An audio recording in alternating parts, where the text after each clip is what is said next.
আমরা যত জায়গায় কাজ করেছি আমার কাছে মনে হয়েছে ক্রাইম অ্যাক্টিভিটিস দিক দিয়ে গাজীপুরটা একটু ডিফারেন্ট। মানে এটাকে কেন যেন গ্রিপ করা যাচ্ছে না, ধরা যাচ্ছে না, হাত থেকে ছুটে যাচ্ছে, আবার ধরি আবার মনে ছুটে যাচ্ছে।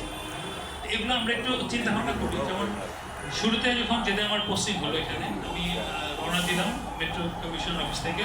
আমাকে একজন অপরিচিত নাম্বারে ফোন দিয়ে বললো যে আপনি তো যাচ্ছেন, আপনার প্রথম কাজটা কি? তখন তো ছিনতাইয়ের ঘটনা বেশ কিছু ছিল।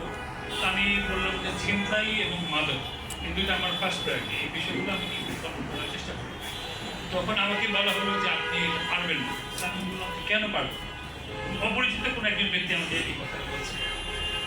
তো বলে যে পারবেন না এই কারণে এখানে মাদক সাথে এমন কোনো শ্রেণী পেশার লোক নাই জড়িত নেই। এই কথাটাও উনি কিন্তু আমাকে বলছিলেন।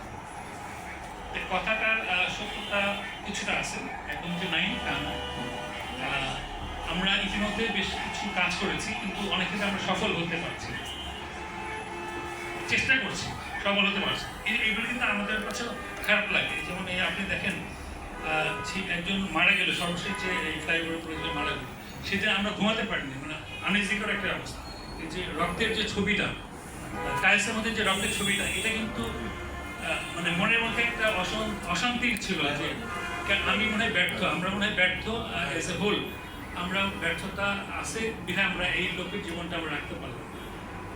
এগুলো আমরা আমি চেষ্টা করেছি এগুলোকে ফাইন্ড আউট করার জন্য। যে আপনি দেখবেন যে গত বছরে প্রায় আমরা 1150 প্লাস আমরা শুধু টঙ্গী এলাকায় ছিনতাইকে আটক করেছি।